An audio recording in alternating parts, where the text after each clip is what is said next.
what's up? It's 2019 and I'm bringing you guys an updated in the bag.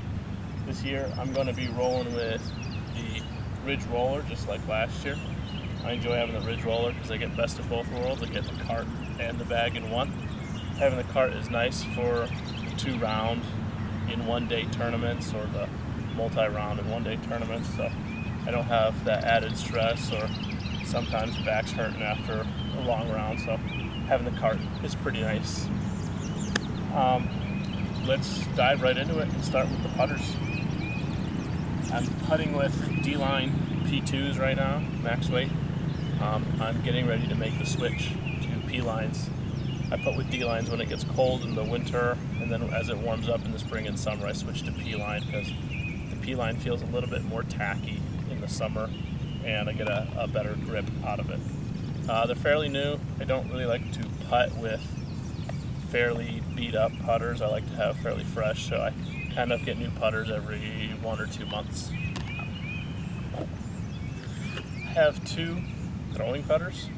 I have this really old beat up D Line P2, and this thing's probably 5 out of 10, 6 out of 10. It's really beat up, and I use this on a fan grip.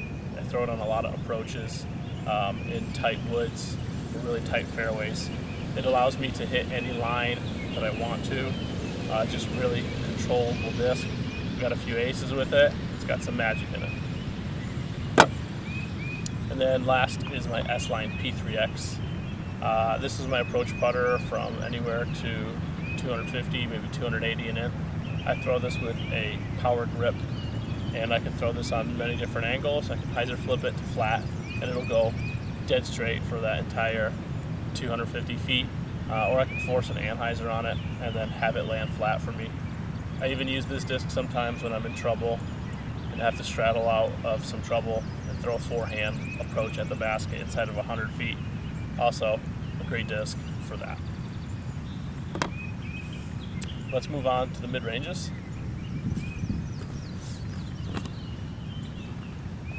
I bagged 3 Glow MD3 MD3s. This is my oldest one. It is pretty, it's lost its stability. I can throw this on a hyzer high and watch it flip over and turn right continuously. It won't come back. I've thrown this disc for a while, so I know, what it does at each angle. So it's probably one of my most thrown mid-ranges, and I have very good control with it. Next is this one, and it's just a little less stable than that one. This one's kind of dead straight. I'll throw in a little bit of hyzer and it'll flip up and it will go flat, and I can manipulate any angle that I want to with it. And then this one is the newest one, and I would have to say it's the most stable. And I throw this one on a little bit of hyzer when I need to, and I need to have like a gentle finish left at the basket. Next is my C Line MD4, and this goes right down the line with the mid-ranges. This is a little bit more stable than my most stable MD3. This one I can put a little bit more power on. I can release it flatter on a hyzer and it'll flip up, have that nice straight flight, and then it'll finish left. I also really enjoy throwing this disc for forehand approach shots. Throw it with a little bit of hyzer angle and it goes flat. I've had a lot of throw-ins with MD4s on the forehand from the 200-foot range. And last is the MD5. This was an awesome release by Discmania this past year. It filled that overstable mid-range gap that I had in my bag. And this is a workhorse for me. I throw it in many different conditions. I throw it backhand and forehand when it's windy. It holds up to the wind really well. But even when there's no wind, I throw this thing on the forehand approach from maybe 300, 250 and in. It's very dependable. It's very stable. I know what it's going to do every time. Let's move on to the Fairway Drivers.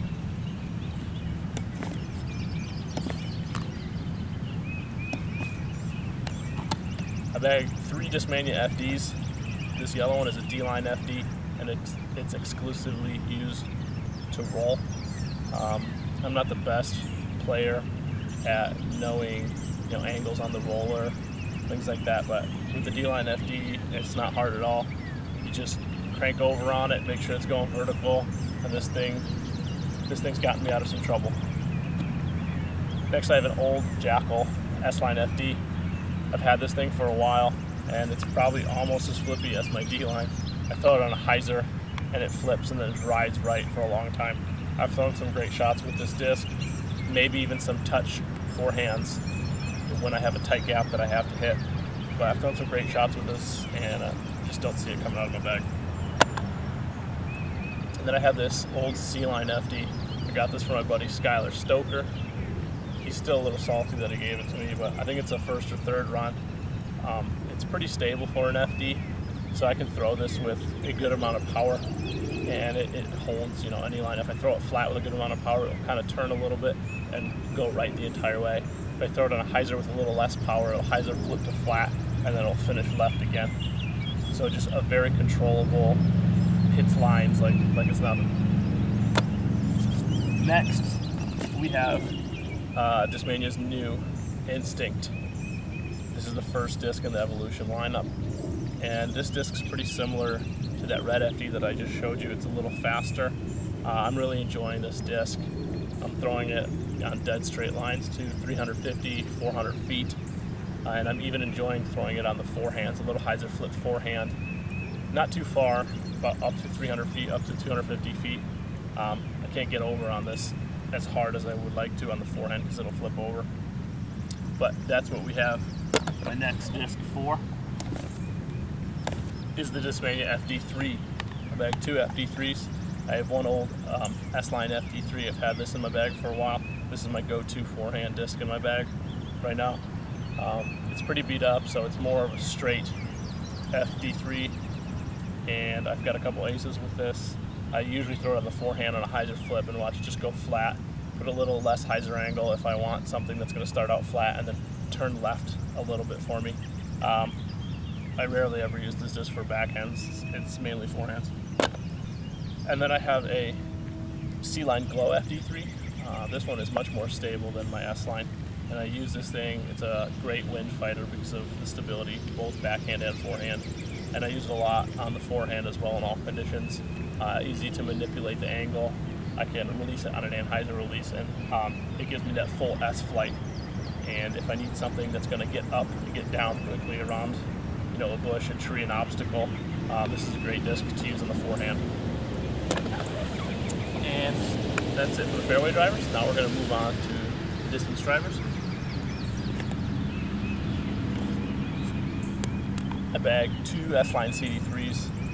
My pink one is less stable than my white one. I use my pink one for big shots that I don't either have the distance on my forehand to get there, or it's just sometimes the hole's not really a forehand shape. I throw this pink one on a hyzer really hard, really high, and it flips and it just goes right the entire time. Throw some big shots with it, throw some really pretty looking shots with it. And then the white one flies pretty similar, just a little bit more stable. I got to put a little bit more power on this one to achieve flight of that one, or a little bit less angle, and it'll go right for a long time, but at the end it will hook up kind of and then just fall flat. I also enjoy using pretty fresh S Line CD3s as forehand discs. They're really nice to throw on a hyzer angle, and they go flat for a long time. You know, a little bit more power, you can get them to turn right, a little less power. You know, they really hold every angle, and it's a disc I really enjoy. Next, we're going to move on to the PD. I have a S Line PD. This is from a couple of years ago, 2-3 years ago, I think. It's one of those flat, less stable runs. And it's a little beat up. So this one I throw, you know, I hit really good lines with this one. It's kind of like a longer FD, longer Instinct, and I can hyzer flip this one on good power, and it'll fly straight for the most part, but straight and like that just slow turn the entire time, and it lands flat. So it's probably the straightest, longest flying disc that I have in my bag right now. Next down the line is the Avery Jenkins Signature Series Dark Maul. This one is pretty similar to the white one. Instead of having that turn and finish right, it kind of goes straight the entire time. and then just kind of slowly finishes left. So I choose to bag the two FD or the two PDs instead of trying to manipulate the angle on the one. It's just something I'm comfortable with. And then this is my newest run of S Line PD, and this thing is pretty stable for a PD. This, along with my Glow FD3, are some of my go-to discs for windy rounds. I can throw this thing as hard as I want to, and it's not going to turn over. It'll go flat for a long time, and then it'll always dump out left, or I can throw it real high if I want to get one of those big like arch shots to get around something, have it fall in when a PD2 isn't, you know, I don't need the speed of a PD2, so that's when I use this one. Next disc in my bag is the Discmania DD3. This is the Eagle McMahon Signature Series Swirly S Line, and this disc is, the more and more rounds I play with it, the more and more I'm loving it. It's probably the farthest flying disc in my bag. On a backhand on a good rip, I can maybe get up to 480, maybe 500 feet, and I'm throwing it on a full flex line. I'm throwing the disc flat, and then with the power I put on it, it turns over, flies probably for around 400 feet, keeps turning right, and then has that hard fade at the end and finishes left. It's also a really great disc to throw on the sidearm. It's hit those same lines depending on your sidearm power. I can throw it on a hyzer flip to flat, throw some big forehands about 400 feet from me. Last disc in my bag is the PD2. I bagged 3 PD2s. I had this red one. It's one of those hybrid plastics that Discmania came out with a few years back. It's actually flies pretty similar to my Cloudbreaker. This is what I had in there before the Cloudbreaker for max distance. So it's just kind of sitting in there right now. You know, I throw those interchangeably, but I can get a big S flight out of this one because of its lack of stability. It's a bomber for sure. I have this yellow S Line PD2. It's an older one. I've had it for a while, and it's kind of a go-to PD2 for me. I throw it whenever I think, oh, this is a PD2 hole. I'm going to be throwing this one. I can throw this one hard. You know, I can trust it as hard as I want, and it kind of flips up to flat, and it rides that flat line for a while, and then it has that heavy finish of a PD2 at the end. Also, I throw this on forehands a lot. It's a big staple in my forehand game, this disc. And then last I have a second run PD2 with the bubbles in the rim, and this thing is just overstable. I use this when there's a lot of wind, both backhand and forehand. Kind of a utility disc. You don't really see me throwing this if there's not a lot of wind, but sometimes you just need that extra stability to get you through those crazy conditions that you run into sometimes. So that's what I'm carrying in my bag for, as of right now, in the 2019 season. Let you guys know what you think. If there's any other videos that you guys want to see me put out, any Discmania products, any releases that you want me to talk about, let me know. I appreciate you guys tuning in, and I'll see you guys out on the next one.